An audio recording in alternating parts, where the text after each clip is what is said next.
Hello दोस्तों, कैसे हैं आप सब लोग और कैसी चल रही है आप लोगों की तैयारी। दोस्तों, आज हम लोग अपनी अल्फा सीरीज में एक और बहुत ही बढ़िया सा टॉपिक डिस्कस करेंगे जिसका नाम है कंसेप्ट ऑफ रेवेन्यू। ये जो रेवेन्यू कंसेप्ट है ना दोस्तों, ये बहुत ही मजेदार टॉपिक है क्योंकि रेवेन्यू में एक तरह का मोटिवेशन होता है हर प्रोड्यूसर के लिए। मान लीजिए अगर मैं भी प्रोड्यूसर हूं तो मुझे प्रोडक्शन करते हुए मोटिवेशन कब मिलेगा, जब मुझे ये मालूम पड़ जाए कि जो मैं बना रहा हूं ये मार्केट में कितने का बिकेगा और इससे मुझे कितना रेवेन्यू आएगा। ये बहुत ही इंपॉर्टेंट टॉपिक होता है रेवेन्यू जैसा, क्योंकि ये आपकी हर प्रकार की मार्केट स्ट्रक्चर को डिफाइन करता है। आपकी दो प्रकार की मार्केट स्ट्रक्चर हो सकता है, या तो परफेक्ट कंपटीशन हो सकता है या फिर वो इम्परफेक्ट कंपटीशन होता है। दोनों ही प्रकार की मार्केट रेवेन्यू वाले में समझ जाती हैं। ठीक है, चलिए शुरू करते हैं हम लोग अपनी आज की क्लास का डिस्कशन। जल्दी से कॉपी पेन निकाल लीजिए और एक एक बात मेरी ध्यान से नोट करना।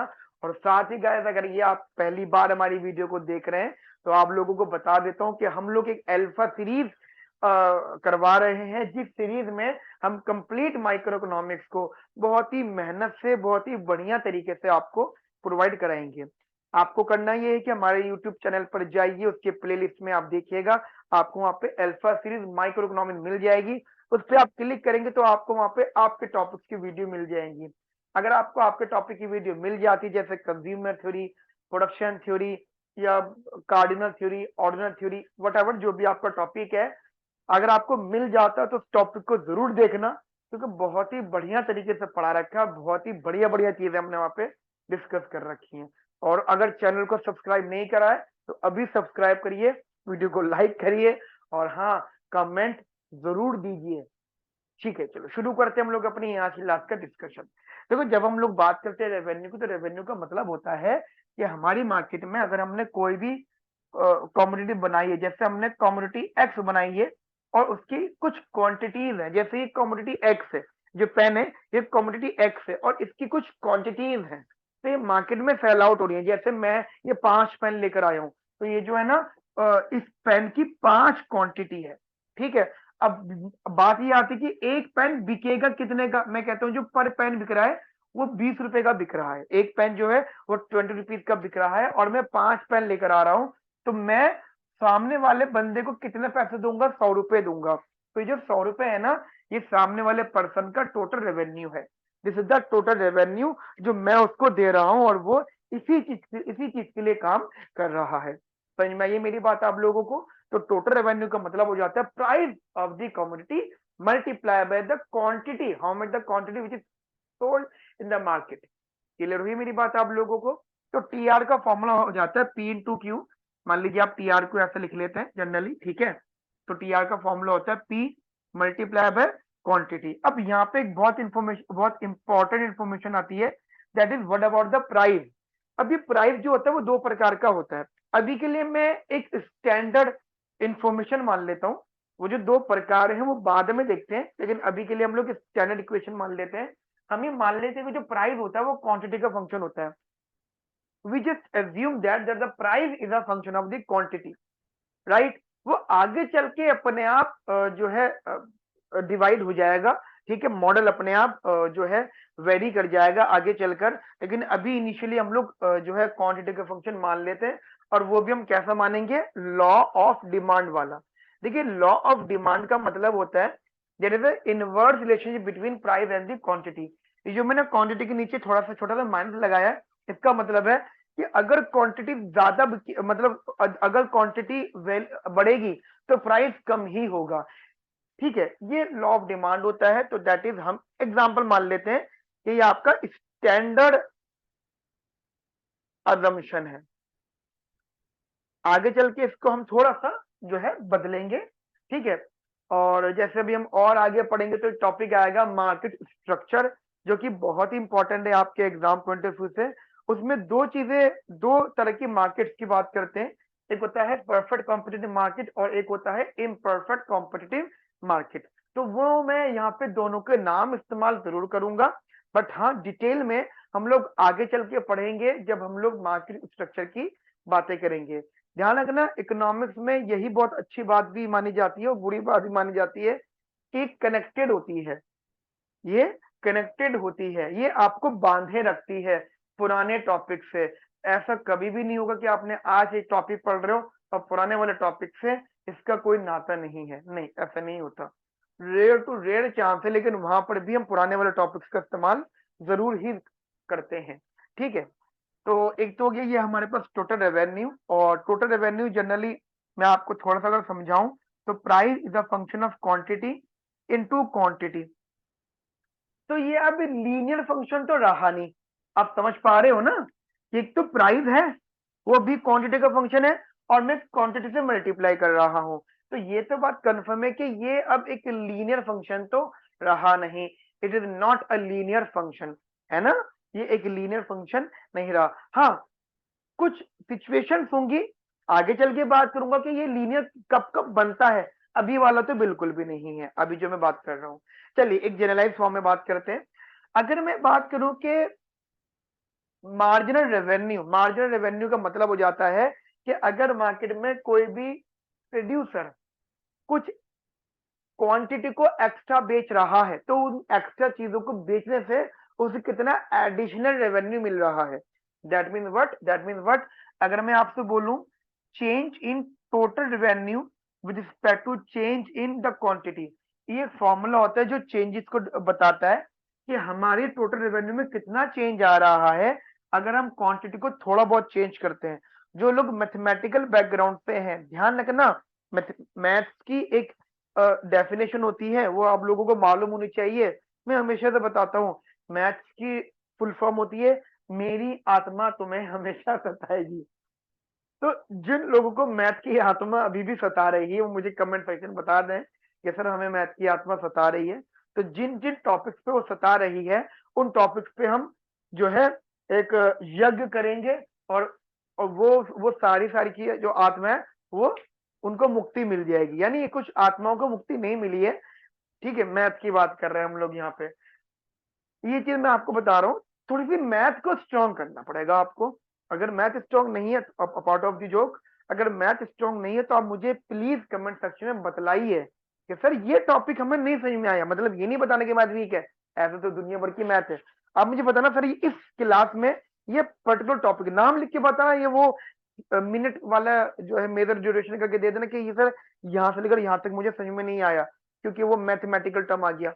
देन मुझे अगर वो टॉपिक पता लग जाएगा, जैसे कि यहाँ पे डेरिवेटिव टॉपिक है, तो फिर मैं टॉपिक आपको अलग से बताऊंगा। क्लियर? तो अभी हम लोग शुरू करते हैं। तो ध्यान रखना, इसे हम बोलते हैं marginal revenue. This is known as marginal revenue. अब एक बार बताओ, लिखने का तरीका ये हो जाएगा D by D Q of what, P is a function of quantity into quantity. हम इसको डेरिवेटिव कर रहे हैं विद रिस्पेक्ट टू क्वांटिटी, आप इसको थोड़ा सा ऐसे लिख लो। हम इसको क्वांटिटी के रिस्पेक्ट में डिफरेंशिएट कर रहे हैं, डेरिवेटिव कर रहे हैं। तो अब देखो मैथ आपको सब मतलब स्ट्रांग रहना चाहिए। तो यहाँ पे आपको लग रहा होगा कि कुछ ना कुछ तो इस्तेमाल करना पड़ेगा। हम यहाँ पे यूज करेंगे प्रोडक्ट रूल। क्या यूज करेंगे दोस्तों हम लोग यहाँ पे? Product rule. क्या यूज करेंगे हम लोग यहाँ पे? हम लोग यहाँ पे टर्म यूज करेंगे प्रोडक्ट रूल। प्रोडक्ट रूल क्या होता है मैं आपको साइड में यहाँ बता देता हूँ। देखिए अगर आप डेरिवेटिव कर रहे हो फर्स्ट इंटू सेकेंड को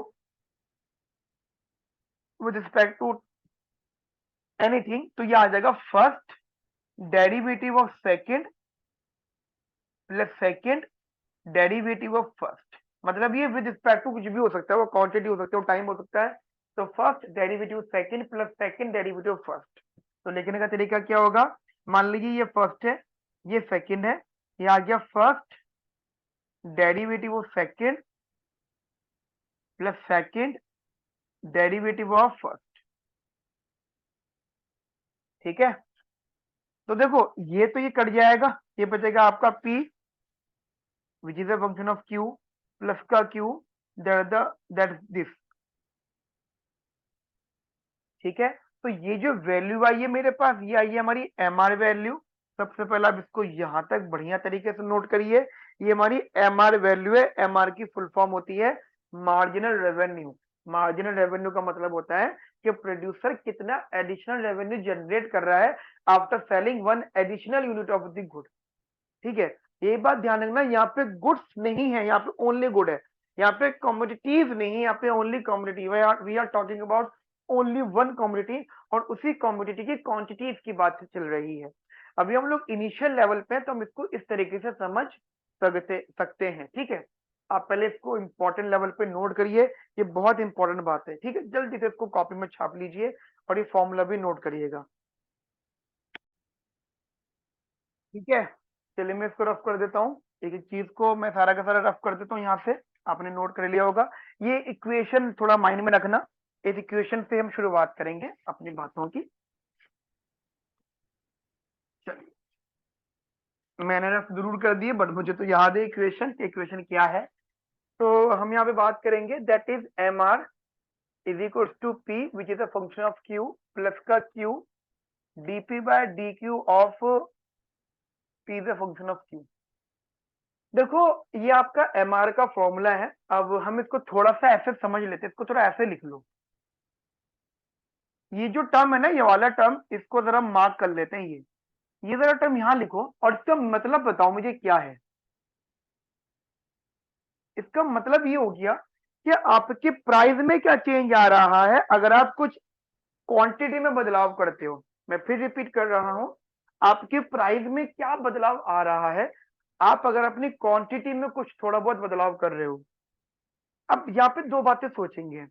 मान लो हम एक ऐसी मार्केट में जहां पे कभी भी प्राइसेस में क्वांटिटी की वजह से बदलाव नहीं आएगा। मैं बात कर रहा हूं परफेक्ट कॉम्पिटिटिव मार्केट की। एक ऐसी मार्केट जहां पर प्राइसेस में क्वांटिटी की वजह से कभी कोई बदलाव नहीं आता। इन केस या कभी भी क्वांटिटी में चेंज होता है तो उससे प्राइस हो जाता है जीरो। ऐसा जरूर होता है, ध्यान रखना। जब प्राइसेस गिवन होते हैं, मान लो एग्जांपल देता हूं, हम एक सब्जी मंडी का एक वेजिटेबल मार्केट का एग्जांपल एक इमेजिनेशन कर लेते हैं, मैं इमेजिन कर लेते हैं। बहुत सारे आलूओं की ठेलियां लगी हुई हैं, ठीक है। और मैं अपनी मम्मी के साथ में आलू लेने गया, छोटा था जब मैं छोटा बच्चा था, है ना। नाम भी मेरा समीर है, तो बड़ी शरारत करता था, है ना। अगर थोड़ा बहुत कनेक्ट कर पा रहे हो मेरी बात को। तो मैं जाता था, तो मैंने वहां पे देखता था कि जैसे मुझे बात पता लग गई थी कि आलू अगर 10 रुपए किलो है तो सब पे 10 रुपए किलो है। अच्छा क्वालिटी इग्नोर कर दो यहाँ पे, जस्ट इग्नोर दी क्वालिटी, क्योंकि क्वालिटी वाला जो टर्म है ना वो हम लोग पढ़ेंगे मार्केट स्ट्रक्चर में, ठीक है। वहां पे जाके कंसेप्ट आएगा क्वालिटी वाला, वो हम तब पढ़ेंगे। अभी के लिए please ignore the quality concept, right. एक बात हो गई। दूसरी बात, मुझे पता था कि अगर आलू 10 रुपए किलो है तो वो 10 रुपए किलो है। अगर कोई भी ठेली वाला 12 रुपए किलो, 13 रुपए किलो, 15 रुपए किलो अगर आलू बेच रहा था, तो क्या उससे कोई आलू लेता? Given that the quality remain same, quality में कोई फर्क नहीं है, क्या कोई उससे आलू लेगा? नहीं लेगा, उससे कोई आलू नहीं लेगा। DP by D Q zero हो जाएगा if the market is perfectly competitive. क्या बोला मैंने आपसे अभी? अगर मार्केट आपकी परफेक्टली कॉम्पिटिटिव है, मार्केट आपकी परफेक्टली कॉम्पिटिटिव है, तो the any change in quantity will reserve the zero price. Quantity का कोई भी चेंज प्राइस को जीरो कर देगा, ठीक है। वो कब पॉसिबल होगा? वो पॉसिबल होगा जब हमारी परफेक्टली कॉम्पिटिटिव मार्केट है। अब अगर मैं इसको यहां लिखने की कोशिश करूं, तो M R is equal to P is a function of quantity. ध्यान रखना, ध्यान रखना, प्राइस क्वांटिटी का फंक्शन होते हुए भी प्राइस अफेक्ट नहीं हो रहा। क्वांटिटी का फंक्शन होते हुए भी प्राइस अफेक्ट नहीं हो रहा। Then plus Q D P Q by D Q. ध्यान रखना, अगर ये टर्म हम यहाँ लगा देते हैं तो ये पूरी की पूरी टर्म क्या हो जाएगी? Zero, which imply that M R is equal to price. So this is what this is the this is generally the equilibrium condition for the producer कि M R equals to price. वो ये हमेशा अपने price को M R के बराबर मानेगा। उसके लिए मतलब ये मान के चलेगा कि जिसका प्राइस है वो गिवन है, तो अगर वो कोई भी एक्स्ट्रा यूनिट बेचेगा तो उसको पहले से पता होगा कि उसको कितनी क्वांटिटी मिलेगी, ठीक है। अगर कोई भी क्वांटिटी वो एक्स्ट्रा सेल आउट करेगा तो उसको पहले से मालूम होगा कि वो कितने रेवेन्यू जनरेट करेगा, how much the additional revenue he will gain when he wants to sell extra unit of the commodity, right. तो M R equal to p कब होगा? When market is perfectly competitive. ये बात आप लोगों को याद रहेगी, जब आपकी मार्केट परफेक्टली कॉम्पिटिटिव होगी तो आपका प्राइस जो होगा वो एम आर के बराबर होगा। समझ में आ गई है मेरी बात आप लोगों को? If the market is perfectly competitive then the price is equal to M R. बहुत बार सिचुएशन आ जाती है कि सर एम आर प्राइस क्या बराबर है या नहीं है, ठीक है। एक बात आप माइंड में रखना। सिमिलरली एक चीज और मैं आपको बता रहा हूं कि मान लीजिए प्राइस मेरा यहाँ पे, अब देखो यहाँ पे जो प्राइस होगा वो गिवन होगा, परफेक्टली कॉम्पिटिटिव में जो प्राइस होगा वो गिवन होगा। वो क्वांटिटी का फंक्शन हमने अजम्पशन ली थी, बट वो अब आके वायलेट हो गया, और अब हम ये मान के चलेंगे कि price is not the function of the quantity. आप बोलोगे सर अगर ये है तो फिर हम पहले से मान लेते, नहीं, अगर हम पहले ही मान लेते तो हमें ये इक्वेशन नहीं मिलती, हम अब इसको बदल रहे हैं। तो ये मेरे पास में पहली स्टेटमेंट थी, जहां पे प्राइस में क्वांटिटी की वजह से जो बदलाव होगा वो जीरो होगा, जो बदलाव होगा वो क्या होगा? जीरो। अब बहुत से लोगों में एक इंटरेस्ट आता है कि सर इलास्टिसिटी कैसी होगी। सोचो, इमेजिन करो, इमेजिन करो, मैंने बोला कि प्राइस गिवन है, ये प्राइस हो गया और ये क्वांटिटी होगी, और मैंने बोला अगर प्राइस गिवन है तो ये प्राइस लाइन है, ठीक है। क्या है? प्राइस। इसी को हम लोग डिमांड फंक्शन कहते हैं, इसी को हम लोग यहाँ पे अब एम आर बोलेंगे क्योंकि एम आर प्राइस के बराबर है। समझ में आई है मेरी बात आपको? और एक बात, अब अगर मुझसे कोई पूछता है कि व्हाट अबाउट द इलास्टिसिटी, तो इलास्टिसिटी का फॉर्मूला, इलास्टिसिटी हो जाएगी यहाँ पे, that is perfectly elastic, that is infinity. Infinity को हम लोग बोलते हैं यहाँ पे that is perfectly elastic, that is as maximum possible, तो it will basically becomes infinity, right. तो एग्जाम पॉइंट ऑफ व्यू से आप लोग प्लीज ये बात ध्यान रखना, अगर आपकी मार्केट परफेक्टली कॉम्पिटिटिव है तो आपका एम आर प्राइस के बराबर हो जाएगा, आपका price function, demand function, M R function will becomes horizontal, ये आपको हॉरिजॉन्टल हो जाएगा। ये मैंने हॉरिजॉन्टल बनाया है, जरा ध्यान से देखिएगा इसको, ये हॉरिजॉन्टल बनाया था मैंने, और जो आपकी इलास्टिसिटी हो जाएगी परफेक्टली इलास्टिक हो जाएगी, ठीक है। समझ में आ गई मेरी बात आप लोगों को? जा रहा था, प्लीज इसको जल्दी से नोट कर लीजिए कॉपी में, ठीक है। ये मैंने पहले इन्फॉर्मेशन आपको दी है, ठीक है। चलिए मैं इसको रफ कर रहा हूं, आप इस वीडियो पॉज करके इसको नोट कर लीजिएगा। सेकंड इन्फॉर्मेशन है, यहीं से कंटिन्यू कर रहा हूं मैं। सेकंड इन्फॉर्मेशन, मान लीजिए, आपकी मार्केट में जो प्राइस है वो क्वांटिटी के हिसाब से वेरी कर रहा है, ठीक है। आप ये मान के चलो that is D P which is function of Q with respect to D Q, ये वेरी कर रहा है, और ये लॉ ऑफ डिमांड है। अब समझिएगा, law of demand, law of demand का मतलब क्या होता है कि there is a inverse relationship between price and quantity. मैं रिपीट कर रहा हूं अपनी term, there is a inverse relationship between price and quantity. तो ये डेफिनेट सी बात है, if the producer want to sell extra unit then he has to basically reduce the price, उससे अपना प्राइस कम करना पड़ेगा, ठीक है। दैट इज इनवर्स, ठीक है, दैट इज नेगेटिव। ये कब होगा? It is possible if and only if the market is imperfectly competitive. अभी के लिए हम लोग इसको इम्परफेक्टली कॉम्पिटिटिव बोलेंगे, but after the completion of the production theory, entire production theory, we will start the market structure. वहां पे जाके हम इस इम्परफेक्ट कंपटीशन मार्केट को थोड़ा सा एक्सपेंड कर देंगे। मैं आपको अभी बता देता हूँ, इम्परफेक्ट कंपटीशन का मतलब हो जाता है मोनोपोली, ऑलिगोपोली और मोनोपोलिस्टिक कंपटीशन। मेजर लेवल पे ये तीन प्रकार की मार्केट होती हैं जो इसके अंदर आती है, और तीनों ही मार्केट में जो लॉ ऑफ डिमांड, मतलब जो डिमांड फंक्शन होता है उसमें लॉ ऑफ डिमांड अप्लाई होता है, इनवर्स रिलेशनशिप है। मतलब अगर प्राइस होगा, कोई फंक्शन होगा, प्राइस का फंक्शन कुछ है, तो वो इनवर्सली रिलेट करेगा क्वांटिटी के साथ। हाँ, फिर ये आगे चल के इसमें क्वालिटी टर्म्स भी आएंगे, डिफरेंशिएटेड प्रोडक्ट्स भी आएंगे, नंबर ऑफ फर्म्स भी आएंगे, तो ये फिर बहुत सारी वेरिएशंस आएंगी, तो हम आगे पढ़ेंगे इसके बारे में। अभी फिलहाल इसकी बात कर लेते हैं। तो ये थोड़ा सा नेगेटिव होगा, अगर मैं इसको यहाँ लिखता हूँ तो M R is equals to price which is a function of quantity plus, ये जो वैल्यू है ना, ये जो वैल्यू है quantity with the minus, with the negative value आ गई। क्या क्या आ गई है? ये जो वैल्यू थी ना D P Q by D Q, ये नेगेटिव है, ये माइनस है, ये माइनस में भी प्लस है, तो ये भी वैल्यू क्या हो गई? Entire value minus.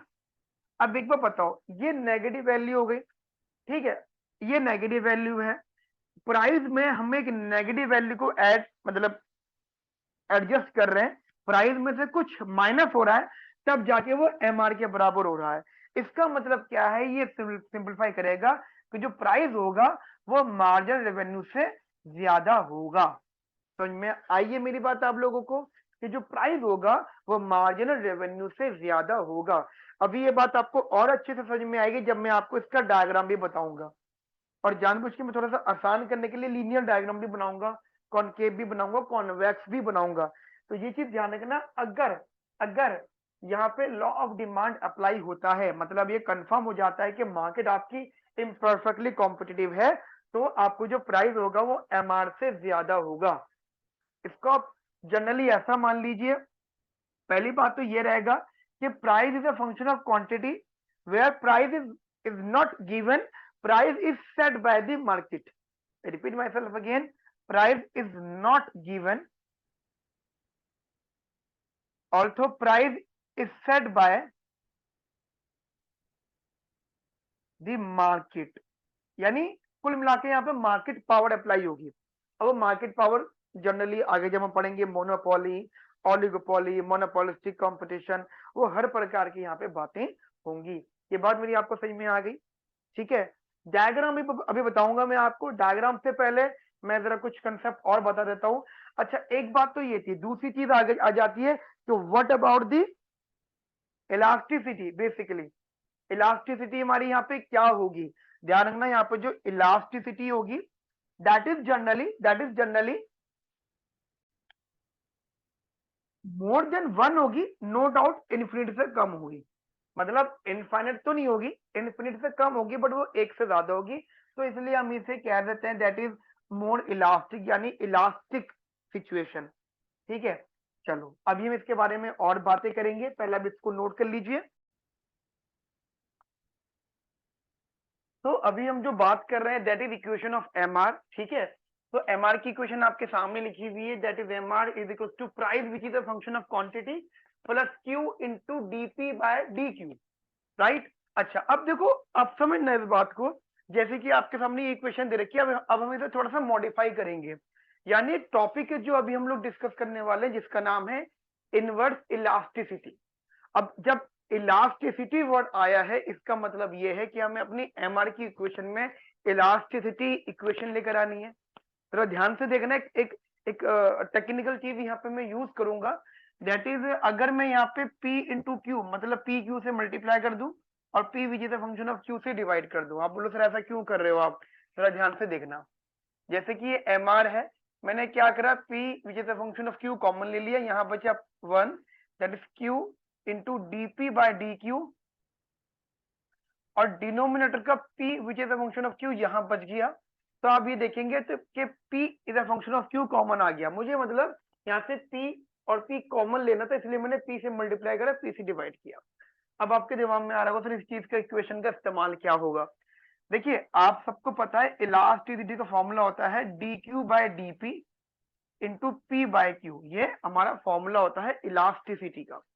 मुझे इसमें और इसमें काफी सिमिलरिटी दिख रही है, लेकिन मुझे दिख रहा है कि ये और ये आपस में उल्टे फुलटे हैं। जैसे एग्जांपल, अगर मैं इसको उल्टा कर दूं तो ये हो गया DP by D Q and Q by P. ठीक है, अगर मैंने इसको उल्टा किया तो दोस्तों ये भी उल्टा होगा। और आप सबको एक बात और मालूम होनी चाहिए कि जो इलास्टिसिटी होती है ना, इलास्टिसिटी ऑफ डिमांड, वहां पे लॉ ऑफ डिमांड अप्लाई होता है, that is what D Q by DP या डीपी बाय डी क्यू, ये जो होता है इनवर्सली रिलेट करता है। मतलब change in price and change in quantity inversely relate करती है, इस वजह से यहाँ पे माइनस साइन होता है। अब ये वाला माइनस साइन अगर मैं इधर ले आऊंगा तो ये हो जाएगा DP by D Q into Q by P. ठीक है, ये इक्वेशन हो जाएगी -1/e के। इस वाली वैल्यू को अगर मैं यहाँ प्लॉट करने की कोशिश करूं तो क्या होगा? थोड़ा ध्यान से देखना, that is M R is equal to P which is a function of Q, 1 + 1 upon में माइनस का इलास्टिसिटी, और you can say that it becomes this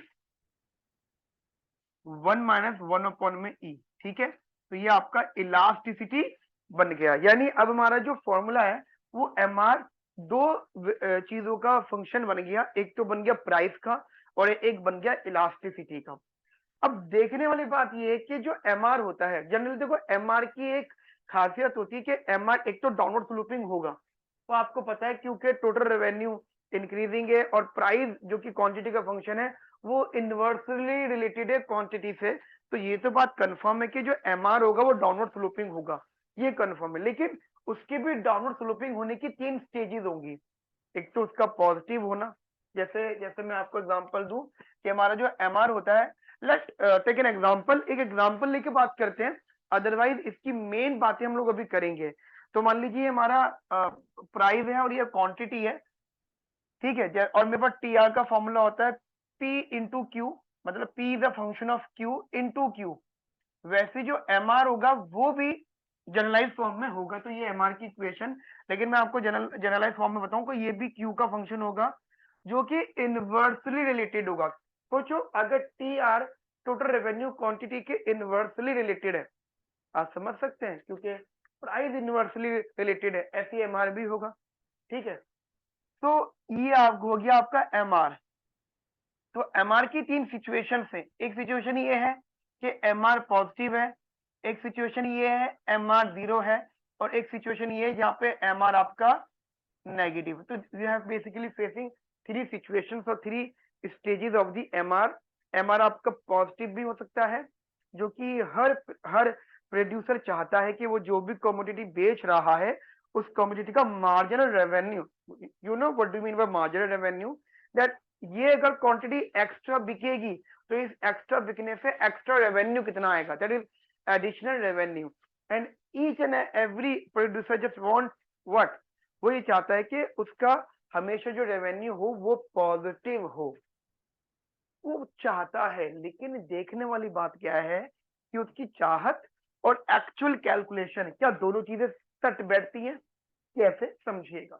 एक बात तो ये, दूसरी चीज जैसे आप कह रहे हो जैसे इसके 3 स्टेजेस हैं, तो हमें देखना है कि इसके तीनों स्टेजेस पे जो प्राइस होता है, प्राइस उसका क्या रिलेशन होगा, या फिर आप कह सकते हो प्राइस की बात कर रहे हो तो इलास्टिसिटी की भी बात कर सकते हो। आप देखोगे कि 3 तरह के एमआर है, तो तीनों तरह के एमआर पर, क्योंकि आपको ये दिख रहा होगा ये एमआर इज इक्वल टू है, यानी एमआर का जो फॉर्मूला है M R is equal to price which is a function of quantity into 1 minus का 1 अपॉन में ई। अब आप ये देखोगे कि अगर एम आर की 3 सिचुएशंस हैं, एक एक बार एम आर पॉजिटिव है, एक बार 0 है, एक बार नेगेटिव है, तो उसके हिसाब से इलास्टिसिटी क्या होगी।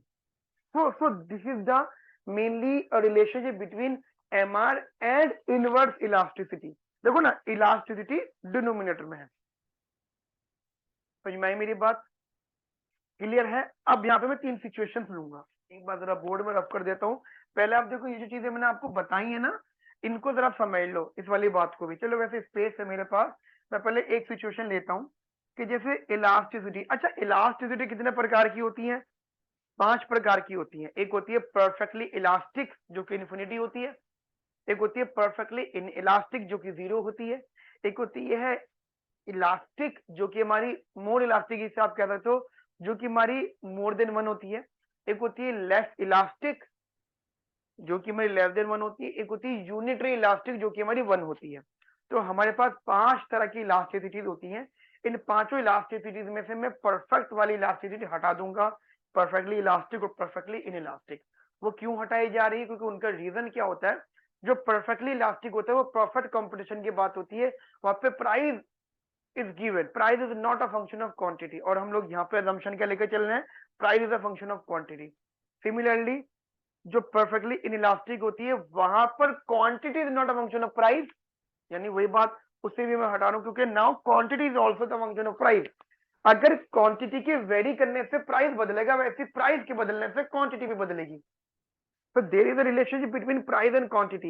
So that's why we are basically removing the 2 types of elasticities, that is perfectly elastic and perfectly inelastic।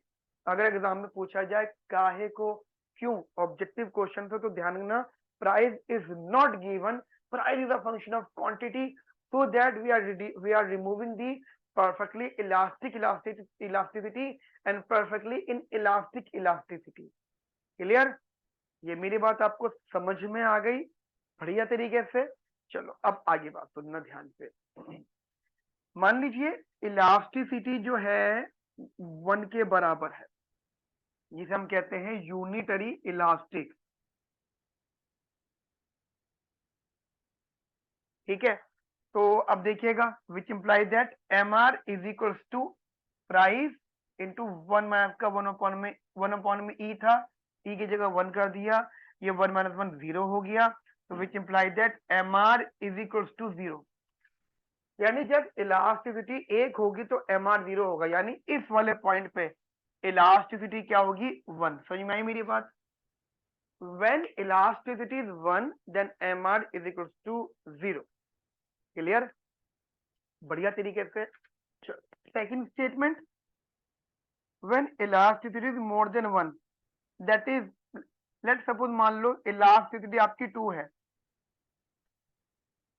ये मोर इलास्टिक है, तो उसके हिसाब से आपका एम आर क्या होगा? M R is equals to P bracket 1 minus का 1 अपॉन में ई मतलब 2,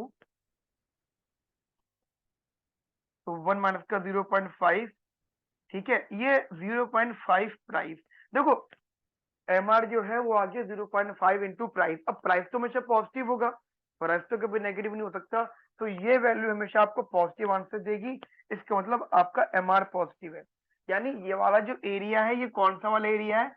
when your elasticity is more then 1। इसका मतलब आप उन टाइप की कमोडिटीज की प्रोडक्शन की बात कर रहे हो जहां पे इलास्टिसिटी 1 से ज्यादा होती है। समझ में आई मेरी बात? The elasticity is basically more than 1. What I am saying guys here, the elasticity is more than 1. I repeat myself again, the elasticity is more than 1. Similarly, एक थर्ड स्टेटमेंट और लेकर आऊंगा मैं, elasticity less than 1, that is मान लो 0.5 मान लो इसको। ठीक है, which implies that mr is equals to price 1 minus का 1 अपॉन में 0.5, तो 1 अपॉन में 0.5 हो गया 2, तो 1 माइनस 2 इज माइनस, तो ये हो गया माइनस का प्राइस। अब देखो एक बात समझना, प्राइस तो यहाँ पे पॉजिटिव है, प्राइस कभी माइनस नहीं हो सकता, बट प्राइस के कोएफिशिएंट माइनस में, इस वजह से मैं इसे नेगेटिव बोलूंगा। इस वजह से ये जो एम आर नेगेटिव था, ये एम आर जो था यहाँ पे थी आपका ई इज लेस देन 1। समझ में आई मेरी बात? यहाँ पे लास्ट स्थिति यानी जिस टाइप की कमोडिटी की बात कर रहे हैं हम लोग, उसकी लास्ट स्थिति 1 से कम होनी चाहिए, तो आपका एमआर जो होगा वो क्या होगा? नेगेटिव। ठीक है, आपका एमआर क्या होगा यहाँ पे? नेगेटिव। समझ में आई मेरी बात आपको या नहीं? तो टेक्निकली ये जो फॉर्मूला होता है इसे हम कहते हैं इनवर्स इलास्टिसिटी।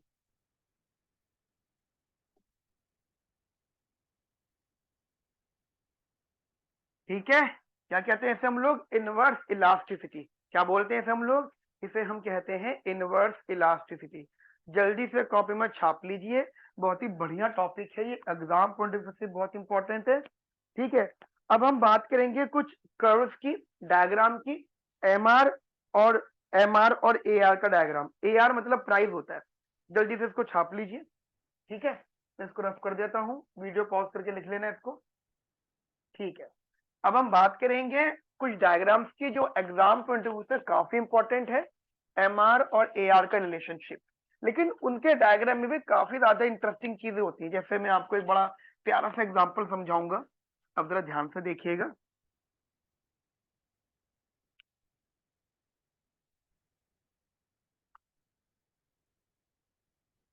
ठीक है,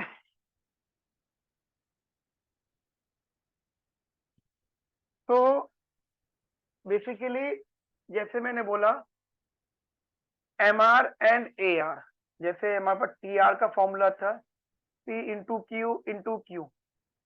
अगर मैं ए आर निकालना चाहता हूं तो टी आर को डिवाइड कर देता हूँ क्यू से, यहां से कैंसिल आउट, ये आ गया। सिमिलरली अगर मैं एम आर निकालना चाहता हूं तो ये कैलकुलेट होके ये आ गया आपका P इंटू 1 माइनस का 1 अपॉन में ई। वैसे आप ये भी यूज कर सकते हो, अगर आप ये कहते हो नहीं ये तो फॉर्मूला था इसे यूज नहीं कर रहा, तो फिर आप वो वाला यूज करोगे, दैट इज पी प्लस का Q DP by D Q. ये मैंने पी लिख रहा हूं but P is a function of quantity रहेगा, ठीक है। बात समझ में आ गई मेरी आपको। अब बात आएगी डायग्राम की, जरा ध्यान से देखिएगा डायग्राम। देखो तीन सिचुएशन रखूंगा मैं, क्या पहले हम यहाँ पे तीन डायग्राम बनाते हैं। ये डायग्राम को जरा ध्यान से देखना, ये और ये, ठीक है। Price, price and price, quantity, quantity और क्वांटिटी, ठीक है।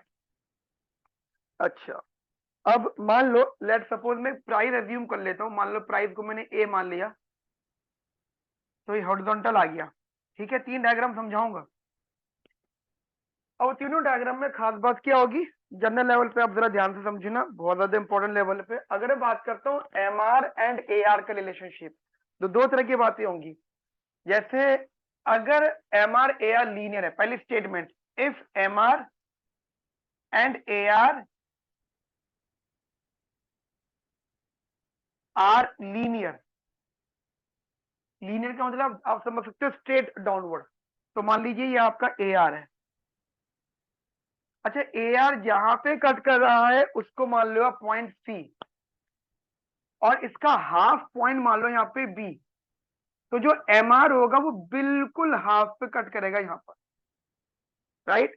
एम आर जो होगा वो बिल्कुल हाफ पे कट करेगा। तो आप ये कह सकते हो कि जो एम आर है वो ए आर का हाफ है। कब? जब आपका M R A R linear होगा। सेकेंड पॉइंट, अगर एम आर ए आर आपका यहाँ पे कॉनकेव है, ठीक है, अगर M R A R concave है, if M R and A R are concave in shape, concave का मतलब क्या हो जाता है, कुछ इस प्रकार, ये ए आर, इसे मान लो सी, बी को अभी भी मिड में मानो, ये बी था, तो जो एम आर होगा ना, उसको जो जैसे जैसे ये एग्जैक्टली हाफ था, ये एग्जैक्टली हाफ पे कट हुआ था, या ए आर का वो हाफ था, तो जो यहाँ पे एम आर होगा वो बेसिकली लेस देन हाफ होगा यहाँ पे, ठीक है। तो जो एम आर का डायग्राम बनेगा वो कुछ इस प्रकार बनेगा। अब यहाँ पे लिख सकते हो M R is less than half, less than half of A R, less than half of A R. जैसे पहले वाले में एग्जैक्ट हाफ था ना, जैसे कि बिल्कुल बी पे कट किया, अब ये अगर हाफ होता तो ये यहीं से कॉनकेव बनता है, ये कॉनकेव। अब सिमिलरली अगर ये कॉनकेव होता, if M R and A R are convex, sorry, अगर ये कॉन्वेक्स होता तो आप कह सकते हो जो एम आर होगा, जैसे ये ए आर, मान लो ये सी पॉइंट है, इसके बीच में मान लो यहाँ पे कहीं पर बी पॉइंट होता, तो जो एम आर होगा मोर देन हाफ होगा, इस बी से भी इधर से कट होकर जाएगा, ठीक है। तो M R is more than half of A R, ठीक है। ए आर से हाफ, मतलब हाफ से ज्यादा एम आर जो है ड्रॉ होगा यहाँ पर, हाफ से ज्यादा एम आर ड्रॉ होगा। ये मेरी बात आपको सही में आ गई अच्छे से। तो तीन प्रकार के डायग्राम्स हैं, मैं एक बार रिपीट कर देता हूँ। अगर M R A R linear है तो ध्यान रखना जो एम आर होगा वो exactly half of A R होगा, ठीक है। लेकिन अगर M R A R concave है तो जो एम आर होगा वो लेस देन हाफ होगा ए आर के। और अगर M R A R convex है तो जो एम आर होगा वो मोर देन हाफ होगा ए आर से, ए आर के हाफ से भी ज्यादा वो होगा यहाँ पर। आप कहते हो सर ये कैसे, हाफ से ज्यादा, हाफ से कम, हाफ के बराबर? ये इक्वेशन अगर आपके पास में होगी एग्जाम पॉइंट ऑफ व्यू से, तो ये इक्वेशन के थ्रू आप इन सब चीजों को समझा सकते हो। तो बड़ा इंटरेस्टिंग टॉपिक है, बहुत कम लोग ऐसी डिटेल नॉलेज को जानते हैं, तो आप प्लीज अपने कॉपी में इन सब चीजों को नोट करिए, आपके एग्जाम पॉइंट ऑफ व्यू से ये बहुत ही ज्यादा इंपॉर्टेंट है। तो अभी हम लोगों ने यहाँ पे कंसेप्ट ऑफ रेवेन्यू डिस्कस किया है आज के सेशन में। नेक्स्ट सेशन में हम लोग डिस्कस करेंगे concept of profit maximization in the product market as well as in the input market, ठीक है। तो अगली क्लास में हम लोग प्रॉफिट मैक्सिमाइजेशन सीखेंगे प्रोडक्ट मार्केट में एंड इनपुट मार्केट में। एंड यहाँ पे हमारा कॉन्सेप्ट रेवेन्यू आ जाएगा, कॉन्सेप्ट रेवेन्यू ये यहाँ पे हमारा पूरा वाइंड अप हो जाएगा प्रॉफिट के बाद में। उसके बाद कुछ क्वेश्चंस देख लेंगे, ठीक है, जैसे मैंने प्रोडक्शन के करवाए हैं, कॉस्ट के भी हैं, ऐसे प्रॉफिट के भी होंगे। तो प्रॉफिट के कुछ क्वेश्चन देख लेंगे, देन हमारा यहाँ पे प्रोडक्शन थोड़ी पूरा वाइंड अप हो जाएगा। देखिए मैं इसी के साथ साथ आपको बताना चाहता हूँ कि मैं पूरी कोशिश कर रहा हूँ कि आपको एज मैक्सिमम कंटेंट प्रोवाइड करूँ, बट आई नो आपकी expectation more than more than me है, मतलब जितना मैं सोच रहा हूँ उससे कई गुना ज्यादा आप सोच रहे हो। मुझे मैसेजेस आते हैं, कमेंट आते हैं कि sir please discuss the past year question also.